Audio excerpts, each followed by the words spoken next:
higher or lower? The purpose of this talk today is to allow the listener to become slightly acquainted with the Chinese language and some of the Chinese culture. The speaker is Jamie Smith, though he is really the reader. Dick Johnson has prepared this talk, but because of a past medical happening, is unable to speak clearly and has asked Mr. Smith, a longtime friend with a powerful voice, to do his talking for him.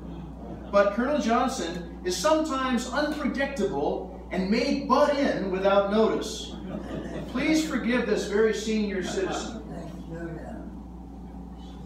Yes, sir. First question.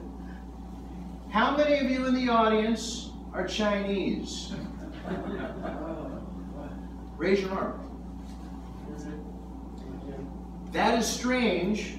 Statistics show that 1 out of every 4 people in the world is Chinese. How many of you speak, read, or write Chinese? Good. That means that you won't be able to know how much I say is true or false. Qualifications of the author. I was sent to the Navy Language School near Washington, D.C. in the 1950s as a Marine. I was one of 4 students in the class, with 4 Chinese-born professors. At that school, they taught most languages. Most language training courses lasted for 3 to 9 months. Spanish, French, Italian, and some others were 3 months. German, 5 months. Arabic, Farsi, Russian, Serbo-Croatian, and others, 9 months. Japanese and Korean, 12 months. One and only one Chinese, 15 months. Why, may you ask? Why, you may ask, does it take that much longer to learn Chinese? It has been reported that Chinese is one of the oldest written languages in the world, with Chinese written characters found on the shells of turtles dating back to the 1700s BC. Chinese may be the only language that has no alphabet. So you can't look at a Chinese written character and say, it sounds like, no clue as to how to say the word. You either recognize it or you don't. Continuing on with the background of the speaker, after 15 months and graduation from this course of 8 hours a day, 3 to 4 hours a night preparing for the next day's lesson, 5 days a week and Saturdays of further personal study, Sundays devoted to family life, I had orders to my next duty station. After 15 months of being immersed in learning Chinese, ironically, I was sent to Japan for 2.5 years.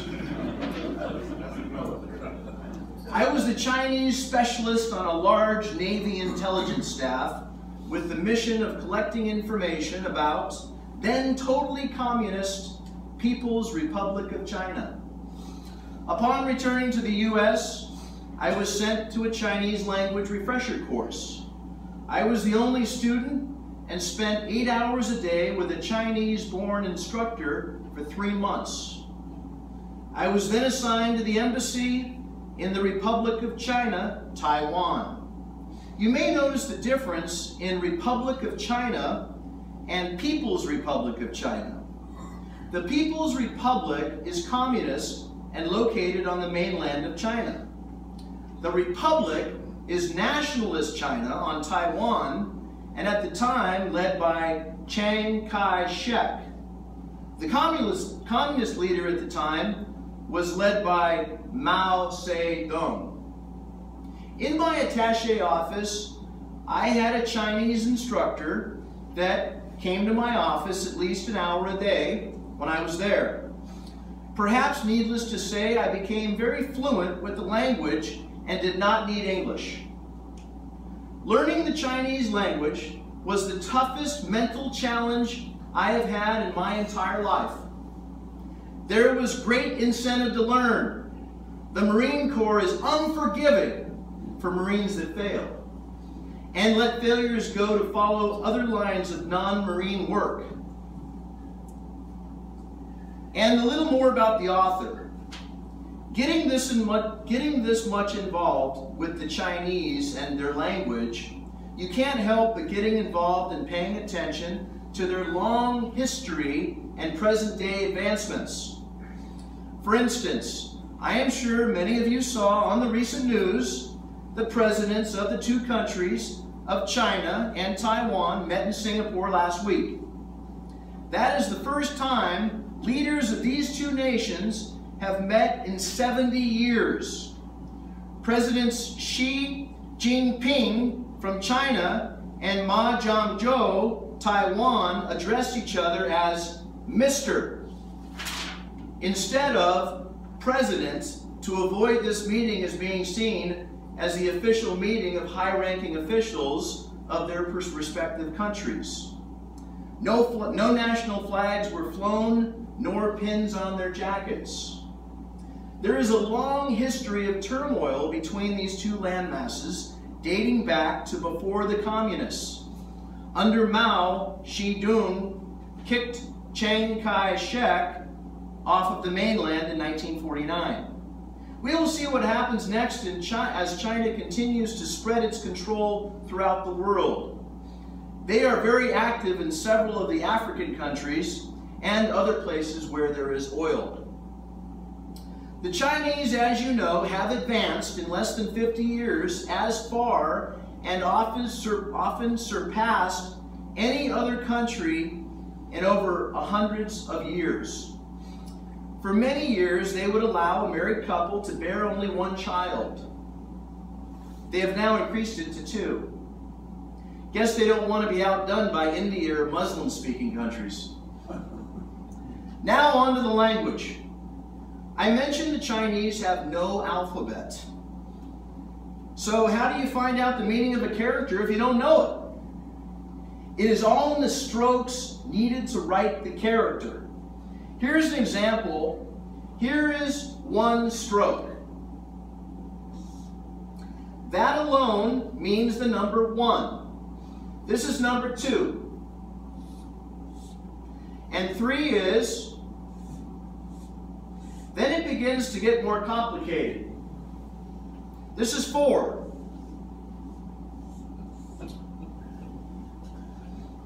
If you count the strokes, in the number 4, there are 5 strokes. Also, it's going to complete writing all the way up to numbers 10. 5, 6, 7, 8, 9, 10.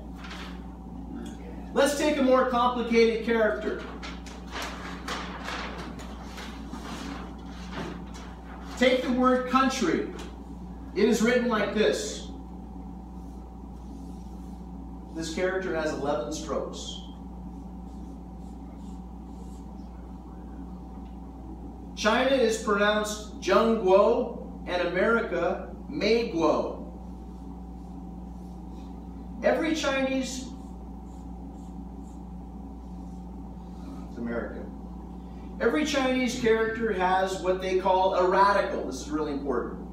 That is the key to finding out in the dictionary the meaning of the character. Figuring out what is the radical is a great challenge. Let's take the word country or guo. We have already learned that guo has 11 strokes. Now, where is the key? The radical. In this case, it is 3 strokes.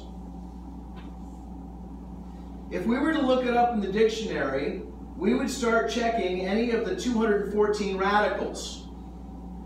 In this case, it is the 3-stroke word for mouth.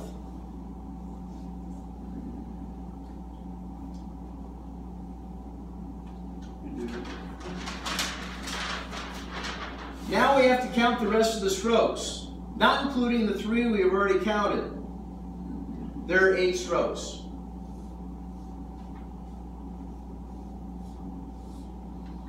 Count down 8 strokes in the dictionary and find the character quo we are looking for.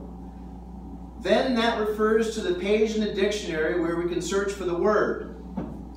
There is more to it, but we will let it go for now. Point being, not easy to find a character you don't know.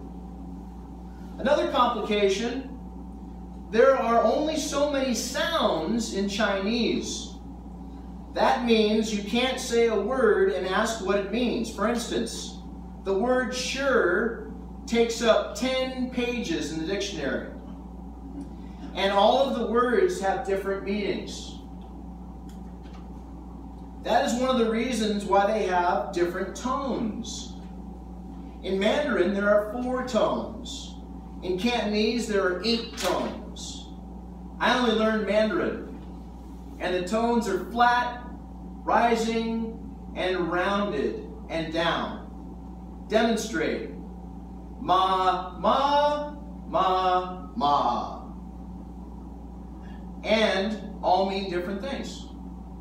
And some sounds mean more than one thing. That is why you will see Chinese, when they are talking to one another, often use their finger to write on their hand to show what character they mean. Amusing to see them, if they make a mistake with their finger writing, they will rub their hands together, erasing what they wrote, and write it again. There are literally hundreds of dialects of Chinese, but only about 3 or 4 main dialects: Mandarin, Cantonese, Shanghainese, and Hakka. In 1911, Dr. Sun Yat-sen declared that Mandarin would be the official language of the country. Official or not, the people went on speaking in the dialect they were born with, and the schools did not change the way they were teaching. Interesting to note that the difference between the spoken dialects is like an Italian trying to speak to a Frenchman in Italian. But the written language is the same for all dialects. So a Mandarin speaker can't be understood when he speaks to some with Cantonese as a native language, but they can understand the writing. When Mao Zedong came into power, he forced that Mandarin would be taught in all the schools